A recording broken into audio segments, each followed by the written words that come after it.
Good morning, everyone. Welcome inside the neighborhood. My name's Brandon Wood. Today we have a special guest, my boy Justin Ochoa, strength trainer, basketball trainer from Indianapolis. Appreciate you making that ride. Absolutely, man. All Thanks right. for having me. Yeah, thanks for coming.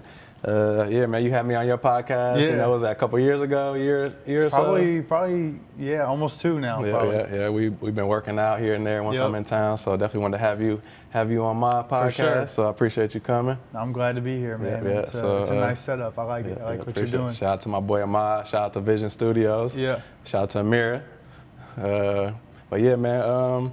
So you from Indianapolis? Yep. Born and raised? Yep. All right. Maybe tell me about early years, childhood. Man, early years. So I grew up in Indy. I grew up on the east side. Warren Central kid through and through. Loved, just sports growing up. Like just played everything. Like baseball, basketball, football. I ran track, cross country. I tried boxing. Like I just love to be active. Yeah.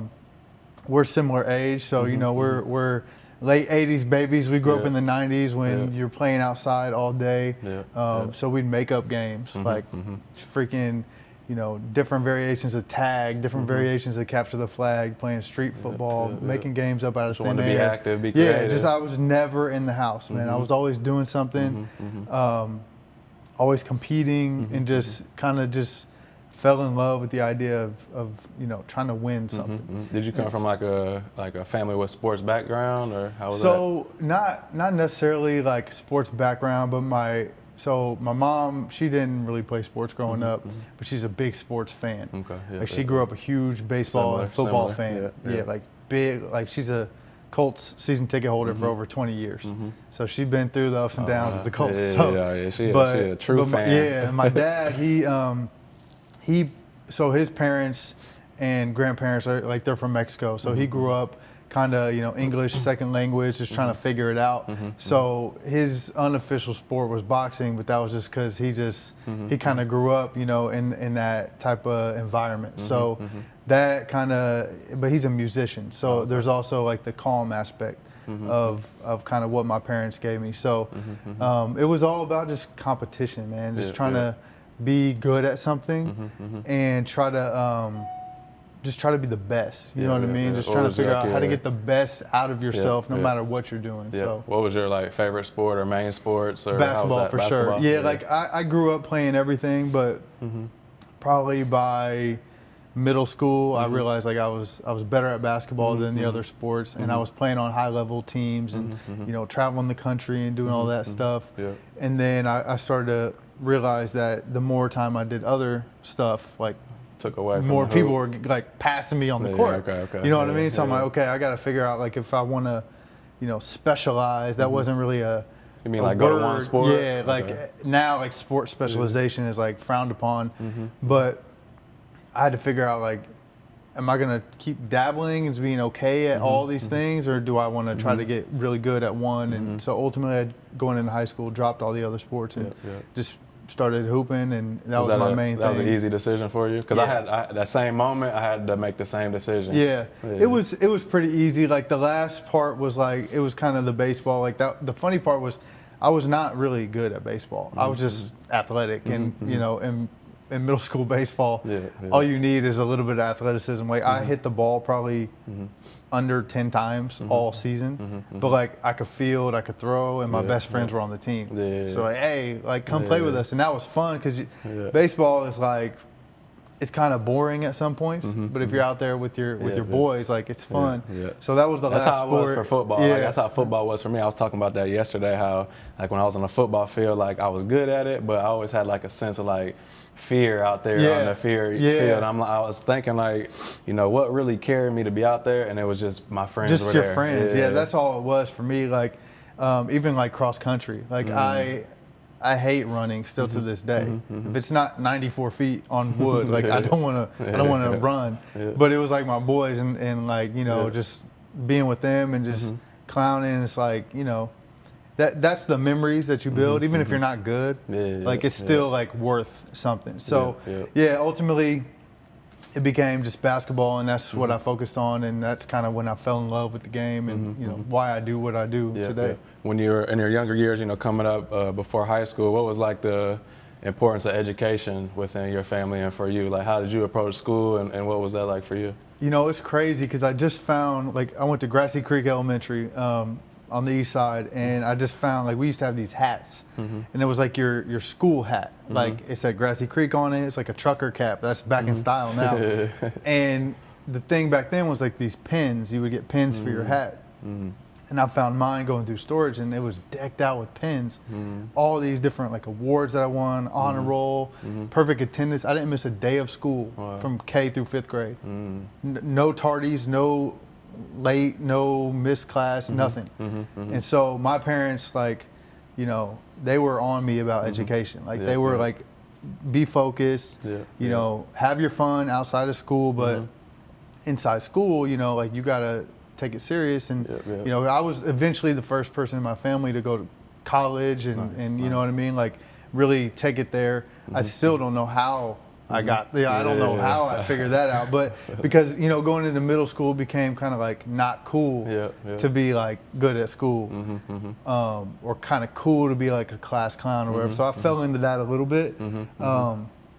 Lost my way, and then I found out that you can't really play sports unless you're eligible. You know what I mean? So my parents were big on education, and you know, my dad didn't go to college. My mom, she dropped out of college. So for them, that was like a big goal, like go and do it. You know what I mean?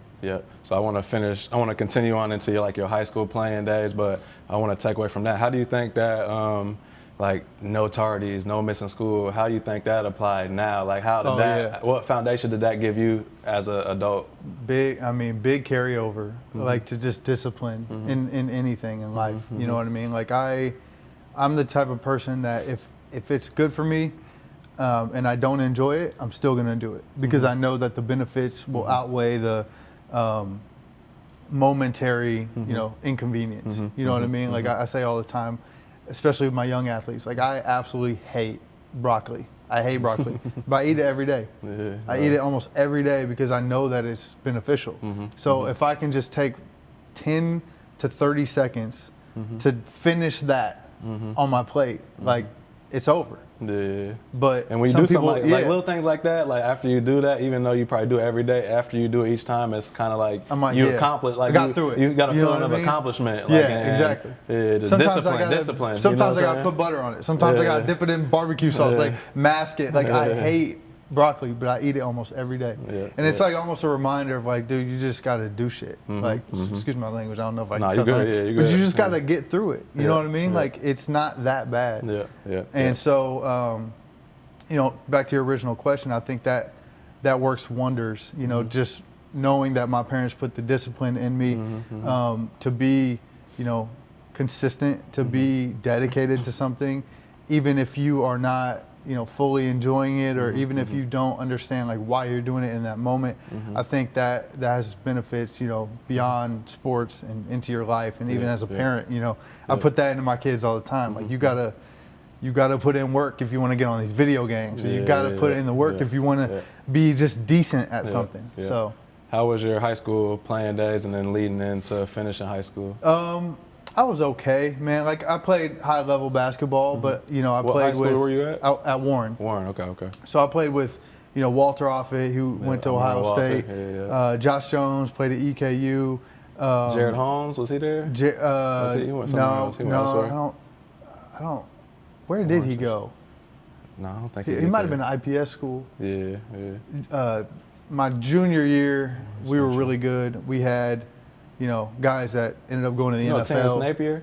I played with Terrence. That's my boy. Like my whole, growing up, my whole life. We played AAU together. Yeah, that's Big my T. guy. He's a good dude. He was a good player too. Marcus Thomas was like my OG. Okay. Like he played at Loyola and went pro. So those guys like taught me what it meant to like, you know, really take your craft serious. Like we had really good players.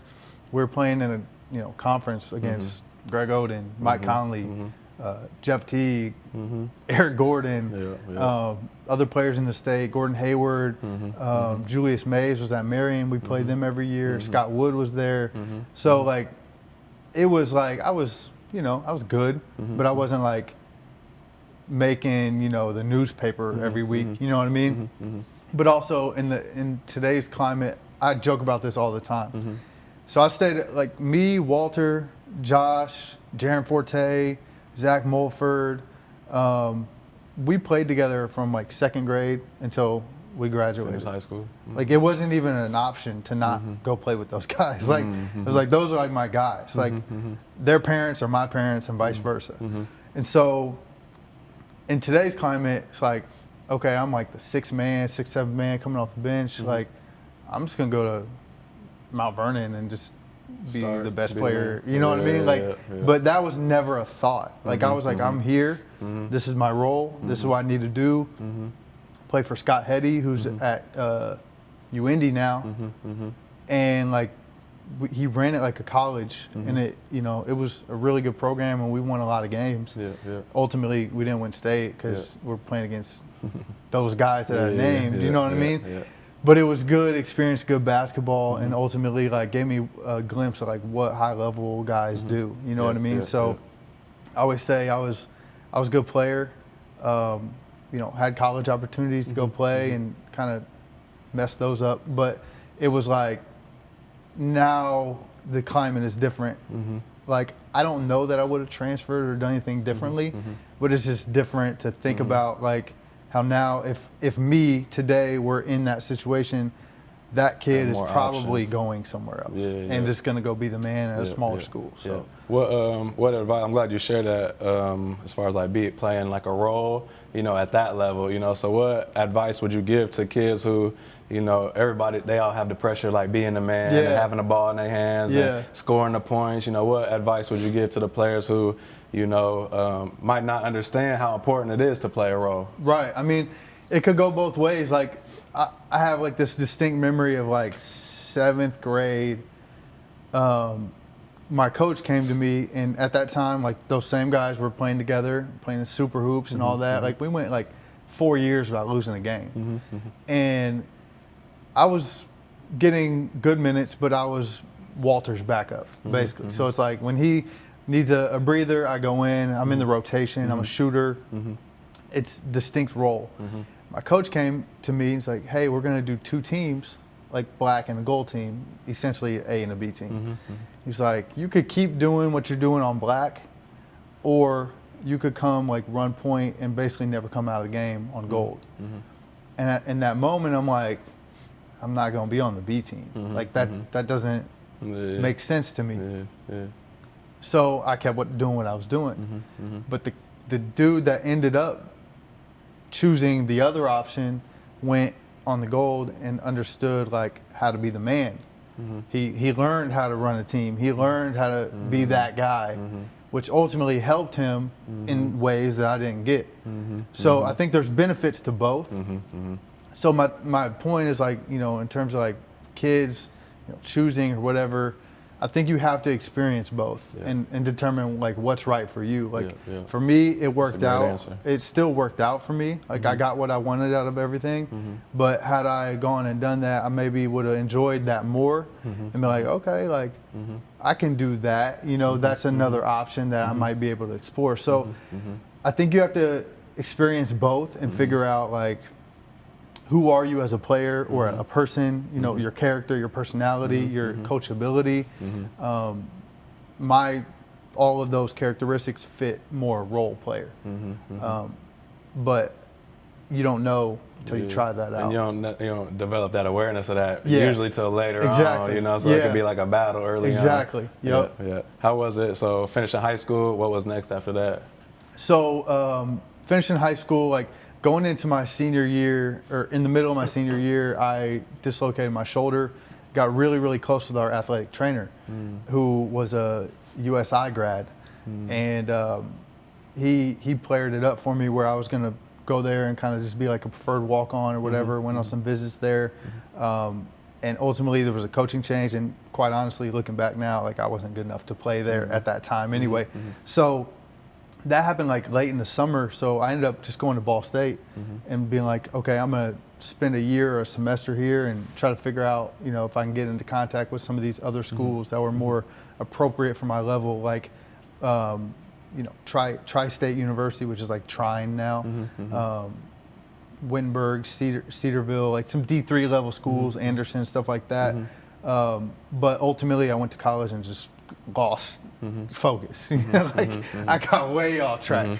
So like because like the college life, the lifestyle, bro, I was. We talk about discipline, bro. I lost all that. Is that like, being like outside of home? Yeah, like it was honestly, it was like crazy because it was the first time that I wasn't on a team or have like for me, again, going back to being like that role guy, like you can ask any of the guys that I played with, like I felt like, you know, I was kind of like a glue person, like we all like, you know, were held together, and I was doing that for them a little bit too, more than myself.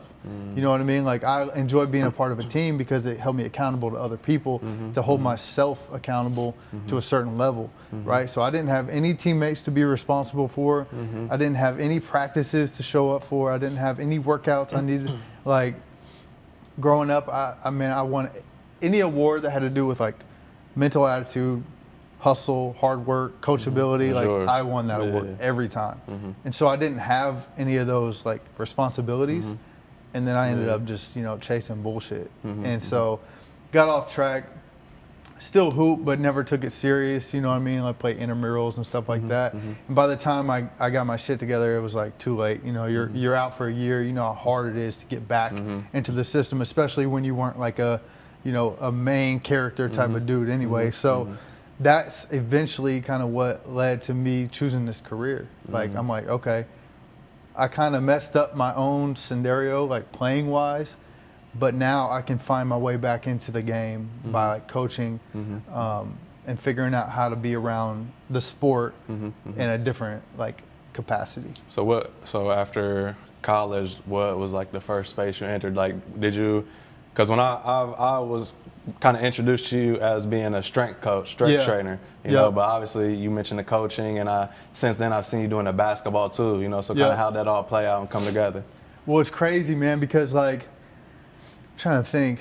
So ultimately what I thought I wanted to do was be like an analyst, like, you know, talk to cameras and stuff like that. Like Stuart Scott was my idol. And I realized like that wasn't really for me because I'm like, I don't know, I'm not like a by the books type of person. I do, you know, I mentioned I had like this discipline and stuff like that, but I definitely had a wild phase too where I just said I was on some other stuff. So like I was like not the traditional candidate for what they were trying to do, like in terms of like the sports reporting and stuff like that.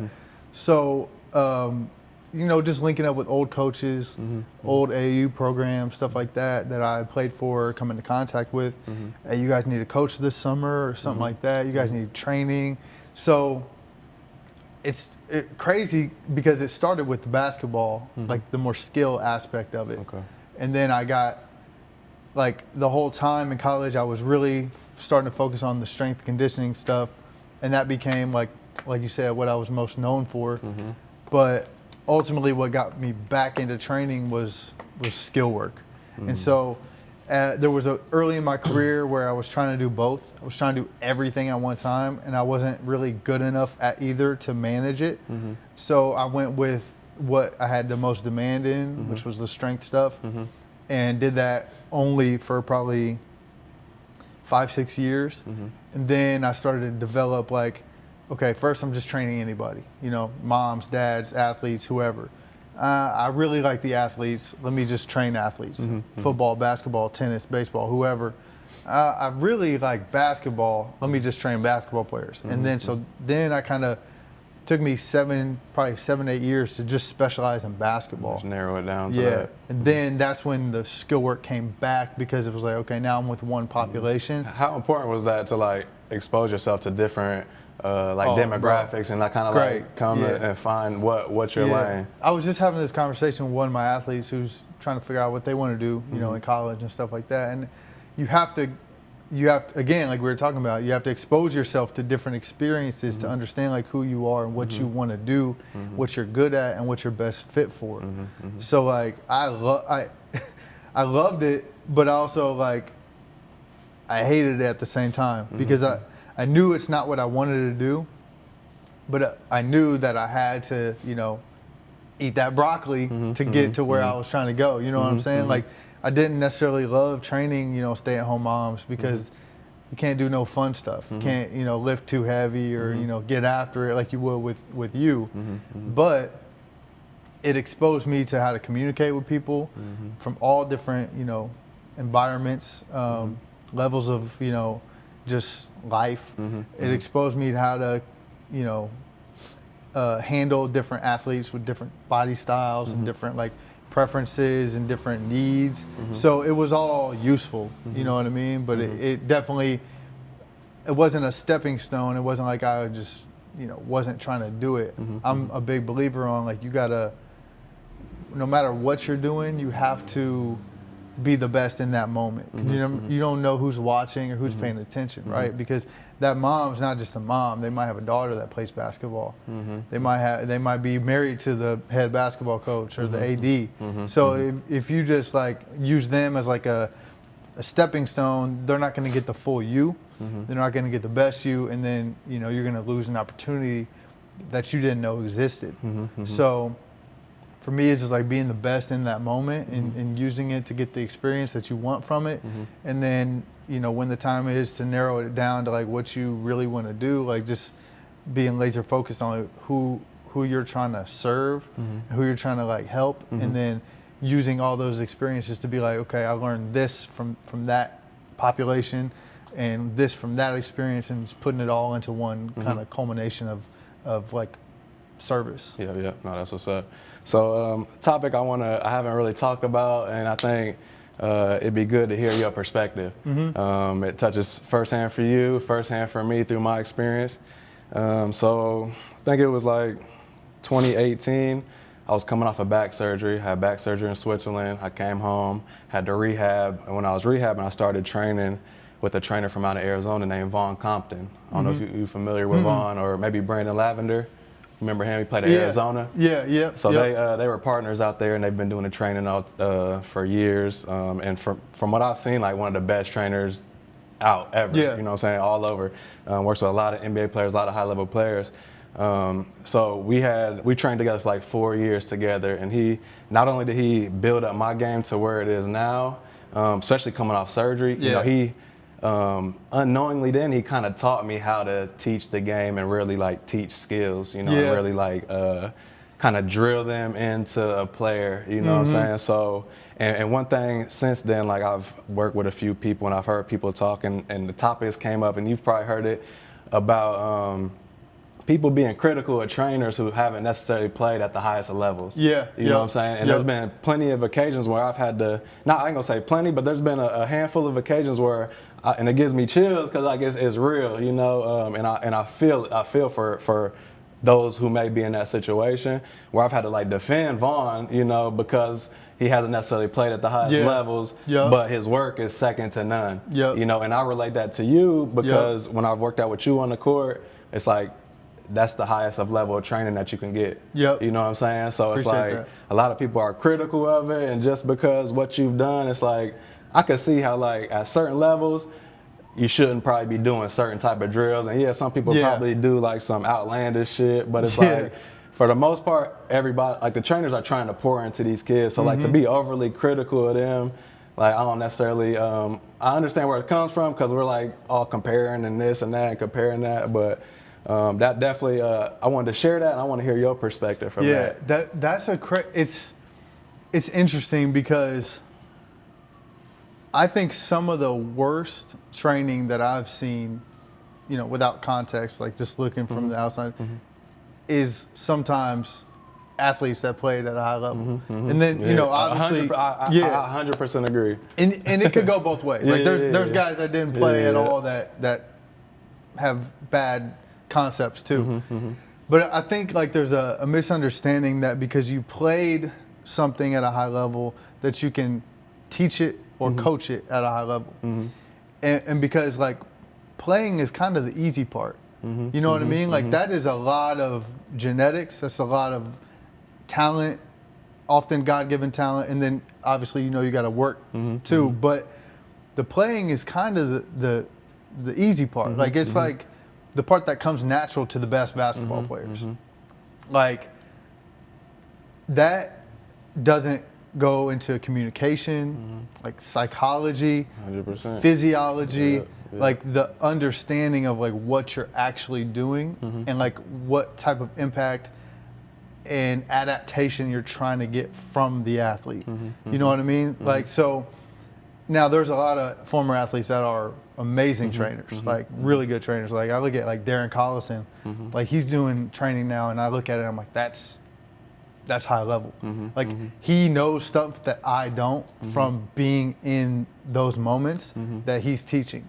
But the beauty of social media is now that you can learn those same moments from guys, and even though you didn't experience them, you can still understand like what they're teaching and try to put your own spin on it. But for me personally, I've never had to like deal with that, I think, negative connotation. One, because like when I train and when I do drills and what I put on social media, I think people know I can hoop. Like I think people know I can hoop. Like I move like a hooper. You kept, you know what I'm saying? A lot of people haven't kept up with how the game evolved. Exactly. You can tell like your training has kept up with the evolution of the game. Yeah, for sure.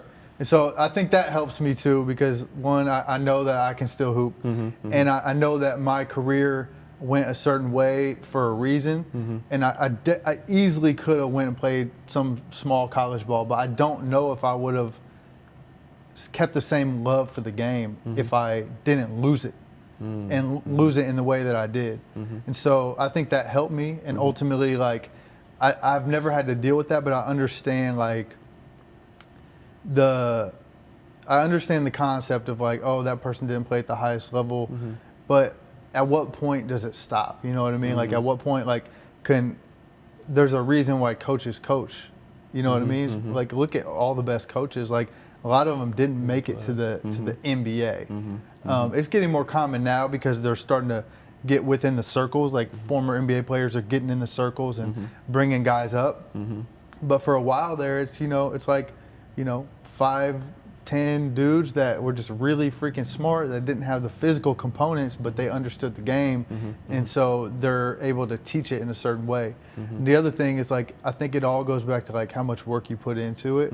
Like I have a Synergy account, man. I watch more Synergy. I watch more film than I watch, shows. Like people be like, oh, did you watch the latest this and that? I'm like, I've never seen it or heard of it.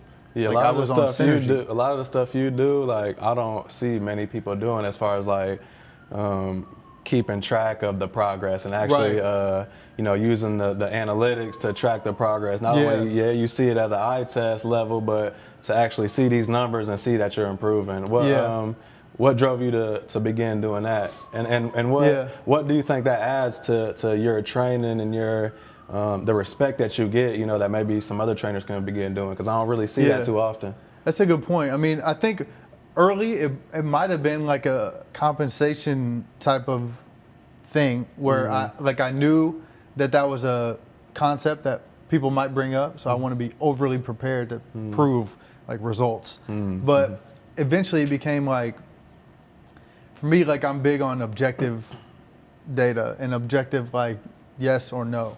Because like I'm a nice guy. I might just be like, hey, you're looking better, or you're looking good, but there's no way to track that.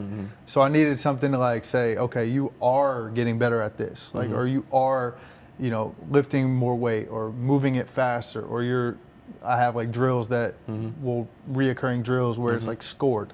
So it's like, oh, your score did go up on that drill. So I need a way to be like objective with the feedback that I give to go along with the subjectiveness that I might see. Like, you look better, you look stronger, you look faster, but let's see if you really are, because that's what matters most. Because when you go out and apply that stuff to the court, you need it to be for sure. Like you can't just go off of subjectiveness. It has to be like you actually got the result that you were looking for. So for me, I got introduced to sports data really early in my career, and like I'm kind of a techie guy. Like it come natural to me, like seeing all these cameras and stuff. Like I'm like, oh yeah, I know like what's going on with these wires, and so that type of stuff like comes natural.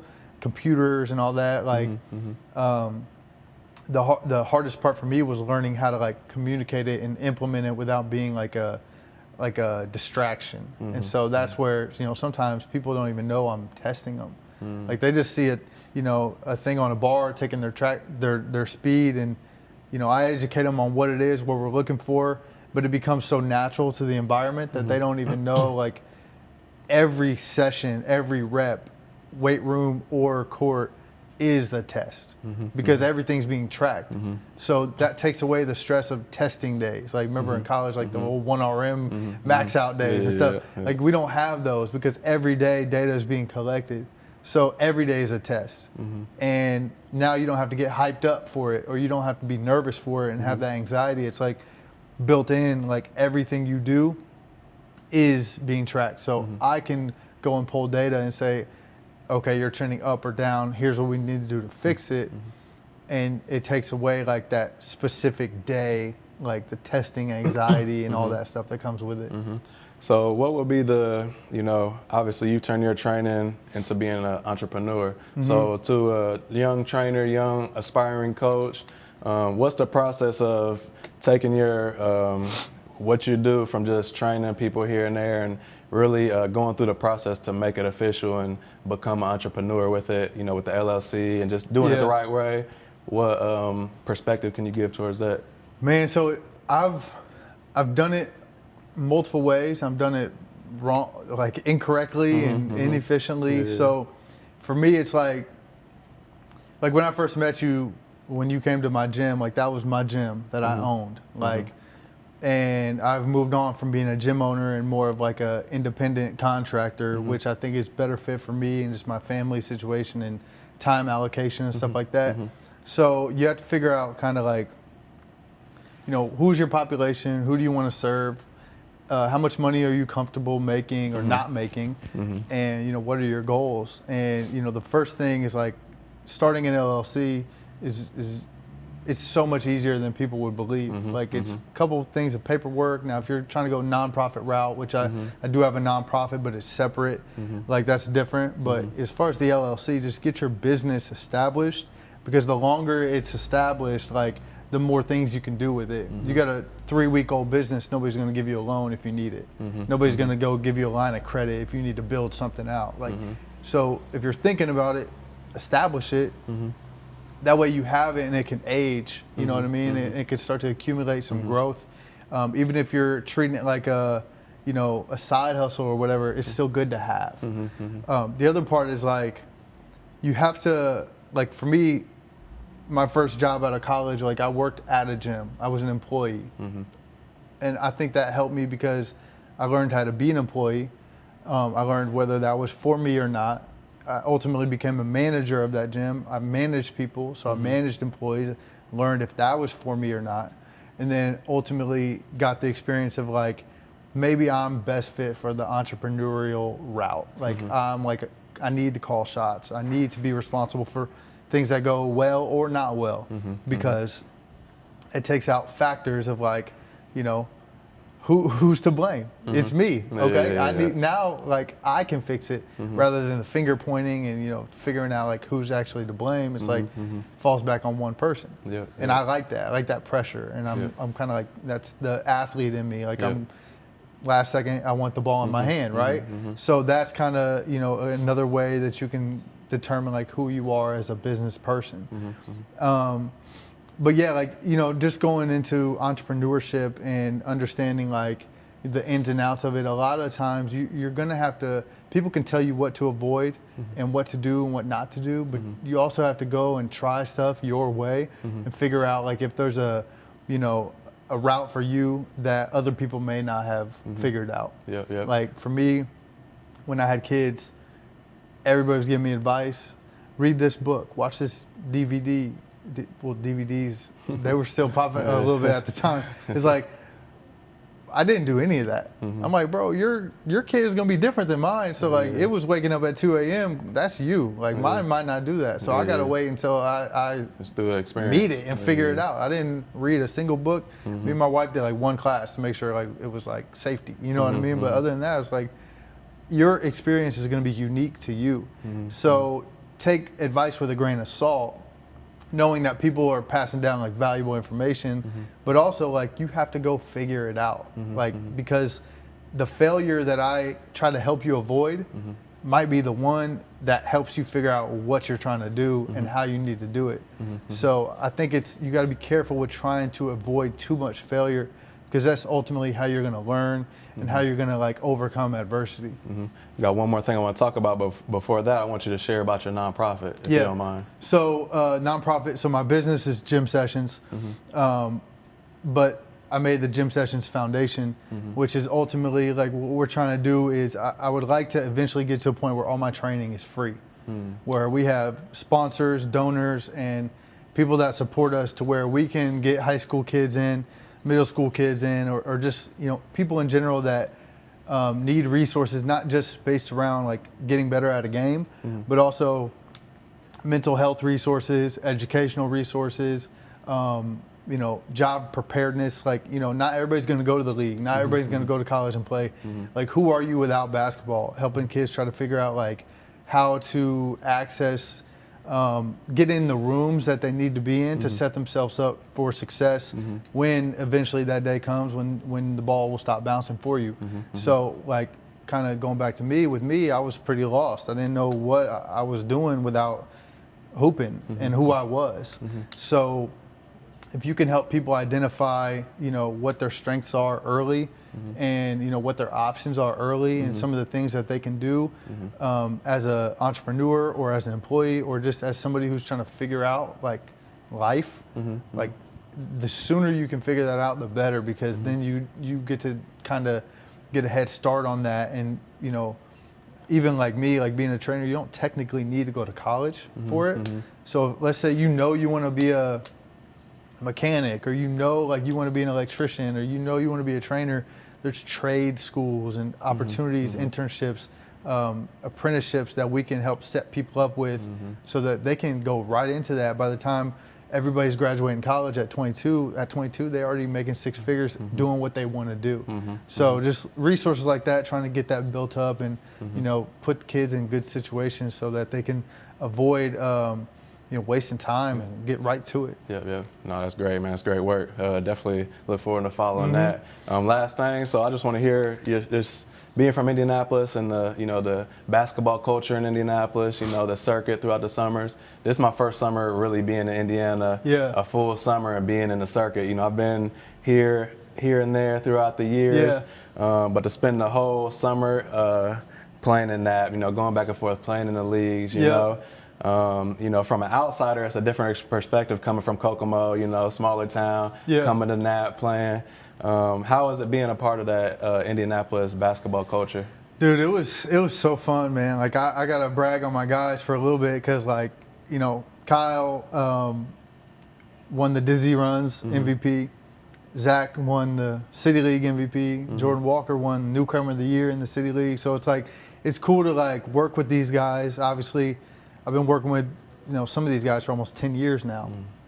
But to see them like put it all together at home, you know, overseas you see it from afar and it's still cool to follow, but it's like being in it, you know, like Jaimin and Kobe, guys I've been working with since like they were freshmen in college, sophomores in college.